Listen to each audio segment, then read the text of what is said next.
The way your emails are rendered is an attack vector for both tracking you and hacking you.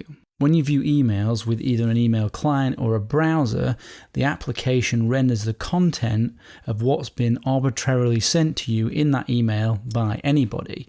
So that's the text, the HTML, scripts, tags, images, videos, header fields, and other objects that you receive in that email. So this means that third-party elements can reach out of the email to contact remote servers to attempt to track you. They can log your IP address, determine your browser or email client functionality, the plugins that you've got installed, pretty much of what we talked about in the section on tracking. Plus, the email can also attempt to hack you and inject malware through some sort of vulnerability in the browser or the email clients. So, first, let's have a look at tracking and privacy concerns and anonymity concerns when it comes to receiving emails. What we have here is a brilliant website. What this does is it will send a specially crafted email to you, and the content is designed to test the privacy leaks and security bugs within the client that receives that email. So let's give this a go. So I'm going to send an email to an email address that's accessible via webmail. So this is nathan@ghostmail.com. I'll send that. What we can see here is the various different methods that this email that's been sent to me can attempt to track me. So you can see here Apple tag, background attribute, CSS background image. So let's go here. And we can see, so I've got an email. So without opening it, nothing has been triggered. These go red when it's been triggered. So let's click here. We've got some sort of message here. Click here to download pictures. So we've not done anything. We've just clicked on it for the moment. And here we go.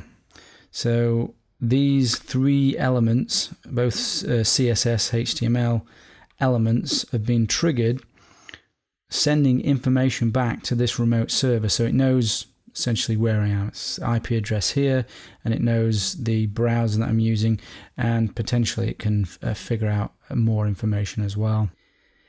Now in Ghostmail, and probably most mail browsers, you've not really got much of a way to mitigate this. You'd have to have some sort of option that prevented remote content from being loaded, or you'd want to not render this email as HTML. You'd want to render it as something simpler like text. But this doesn't appear to have the functionality to enable you to do that. Also, if you clicked here, this would, I'm assuming, then increase, so that then we can see now the image tag has been triggered. So it had one preventative measure built in, but it was not preventing these methods here of tracking you. So if you use Ghostmail, you have to accept that every email that you open is potentially telling someone your IP address and what client you're using, and potentially more information. Let's try it now on an email client. I'm going to use iStuff, which is essentially Thunderbird on Debian, which is here. So let's send it to this email address. So we've got the same again. There we go. So we've got the email in the inbox. Let's just see if anything's happened. So nothing has happened from it just being in the inbox. Let's click on it. There we go. We can see more of the elements a little bit clearer here. Let's go back. And there we go. So it's triggered one. So it's still triggered one and given away information about the user agent and the location. The benefit of an email client is that you can prevent what it parses with more granularity. So if I go here, preferences and privacy, what I can do is I can actually disable all remote content from that message from being displayed, or rather being rendered. So there'll be no contact out of the email to the remote servers if I select this. And this is often the default. It's certainly the default in Thunderbird, but you need to check that. While we're here, let's not accept any cookies, because that's not a particularly great idea either. You don't really need them with an email client. Let's click OK. And let's go back here.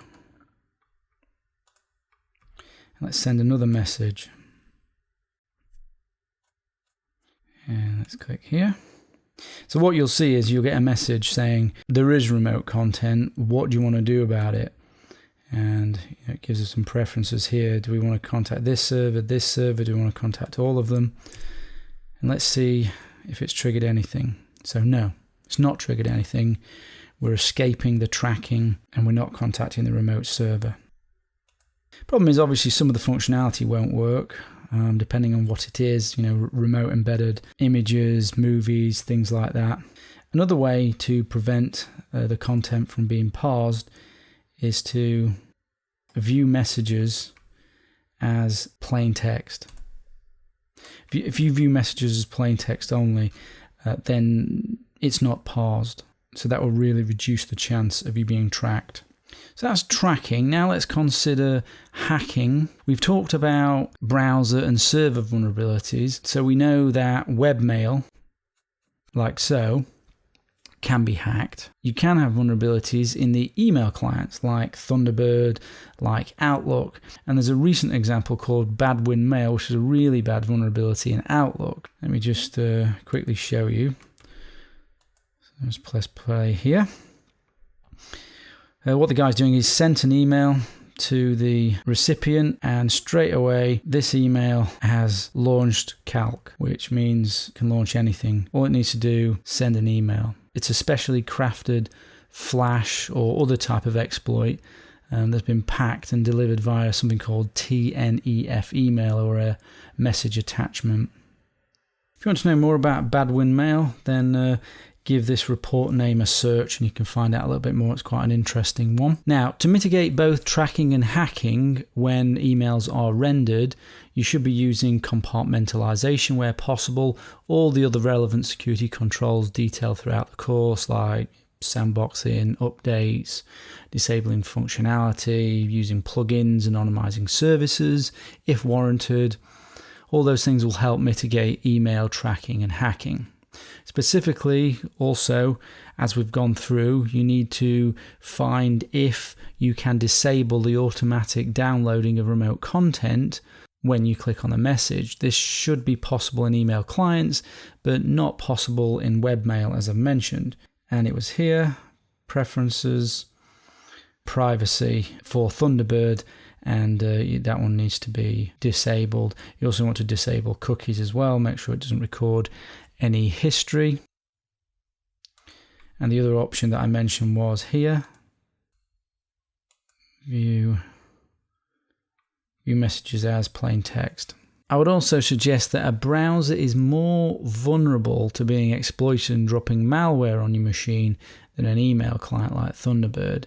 Plus, your adversary can take control of the web server hosting the webmail. He can then attack your browser without needing to send a distinct email that is restricted to the format of how emails can be received. No web-based attack vector exists if you use an email client like Thunderbird.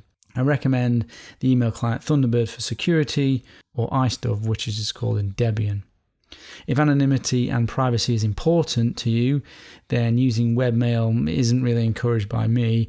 At a stretch, you could try to find a provider that only uses HTML, so no JavaScript or Flash, to reduce your attack surface, plus isn't susceptible to the privacy tests that we just went through.